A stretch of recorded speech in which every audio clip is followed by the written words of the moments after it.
Breaking news, নবম pay স্কেলে ১১ থেকে ২০ গ্রেডের কর্মচারীদের সাথে কোনো বৈষম্য না করার নির্দেশ প্রধানমন্ত্রীর এবং ১১ থেকে ২০ গ্রেডের কর্মচারীদের জন্য বড় সুখবর।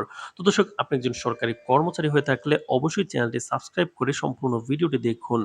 তো সরকারি চাকরিতে নিম্ন স্তরের কর্মচারীদের দীর্ঘদিনের ক্ষোভ ও বঞ্চনার অবসান ঘটাতে এক যুগান্তকারী পদক্ষেপ নিয়েছেন প্রধানমন্ত্রী।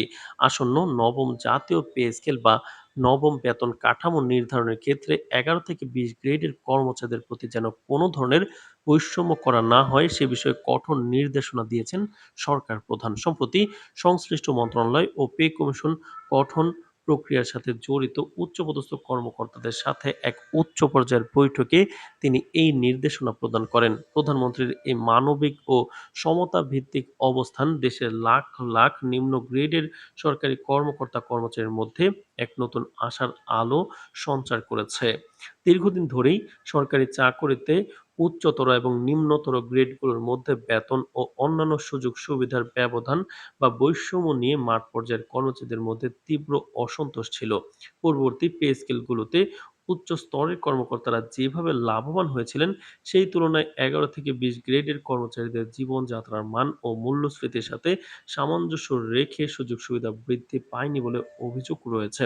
বিশেষ করে নিত্য প্রয়োজনীয় জিনিসপত্রের ঊর্ধ্বগতি এবং বর্তমান অর্থনৈতিক বাস্তবতায় নিম্ন গ্রেডের কর্মচারীদের সংসার চালানো যেখানে দুরূহ হয়ে পড়েছে, সেখানে নতুন পে স্কেলে তাদের অধিকার রক্ষা করাকে সরকার এখন সর্বোচ্চ অগ্রাধিকার দিচ্ছে।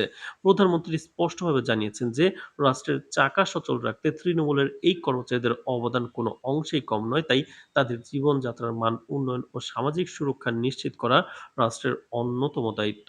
তো দর্শক, ভিডিওটির এই মুহূর্ত পর্যন্ত যারা দেখছেন অবশ্যই চ্যানেলটি সাবস্ক্রাইব করে রাখুন নবম পে স্কেল সংক্রান্ত সকল নিউজ সবার আগে পেতে। সংশ্লিষ্ট সূত্র থেকে জানা গেছে প্রধানমন্ত্রীর এই নির্দেশনার পর অর্থ মন্ত্রণালয় এবং পে স্কেল উপকমিটিগুলো তাদের কাজের ধরনে বড় পরিবর্তন আনছে। এখন থেকে গ্রেড ভিত্তিক বেতনের ব্যবধান বা রেশিও কিভাবে যৌক্তিক পর্যায়ে নামিয়ে আনা যায় তা নিয়ে নতুন করে হিসাব নিকাশ শুরু হয়েছে। আগের গ্রেডগুলোতে দেখা গেছে যে উপরের দিকের গ্রেডগুলোর বেতন যে হারে বেড়েছে, নিচের দিকের সেই অনুপাত ছিল বেশ কম। এবারের মূল লক্ষ্যই হবে নিচের দিকের গ্রেডগুলোর মূল বেতন এখন একটি সম্মানজনক অবস্থানে নিয়ে যাওয়া, যাতে তারা কিন্তু বর্তমান বাজার দরের সাথে টিকে থাকতে পারেন। একই সাথে আবাসন ভাতা, চিকিৎসা ভাতা এবং অন্যান্য প্রান্তিক সুবিধাদি পুনর্বিন্যাসের ক্ষেত্রেও এই ১০টি গ্রেড অর্থাৎ ১১ থেকে ২০তম গ্রেডের কর্মচারীদের বিশেষ সুবিধা দেওয়ার বিষয়টি পুনর্বিবেচনা করা হচ্ছে।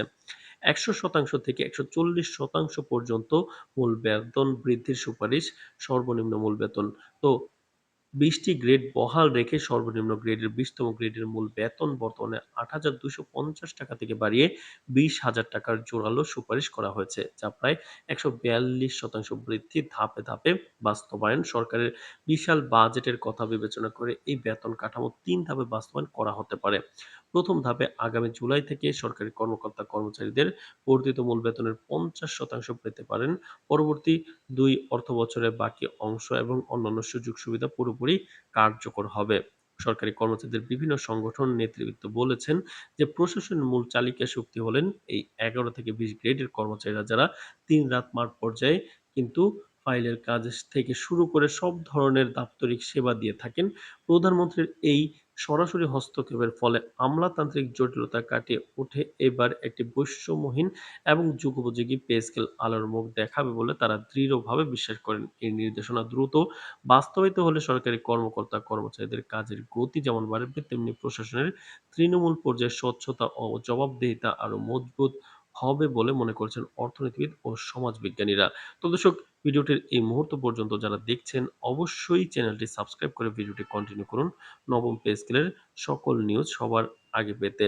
পবিত্র ঈদুল আজহার আনন্দ কোনো ছুটি শেষ হওয়ার পরপরই নতুন পে স্কেলের জন্য প্রয়োজনীয় আর্থিক সংস্থান নিশ্চিত করতে এবং তা আসন্ন ২০২৬-২৭ অর্থবছরের জাতীয় বাজেটে সম্পূর্ণভাবে যুক্ত করার লক্ষ্যে সরকারের অর্থ বিভাগ সংশ্লিষ্ট আমলারা পুরোদমে মাঠে নামবেন।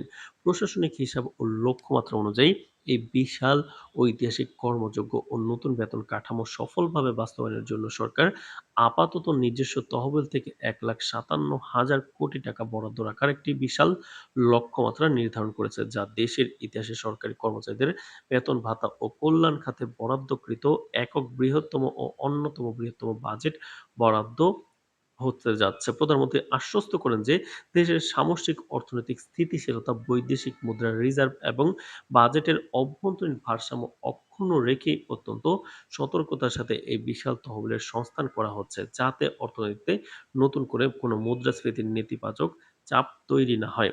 তো দর্শক, ভিডিওটির এই মুহূর্ত পর্যন্ত যারা দেখছেন অবশ্যই চ্যানেলটি সাবস্ক্রাইব করে রাখুন নবম পে স্কেলের সকল নিউজ সবার আগে পেতে। আজ এ পর্যন্তই, ধন্যবাদ।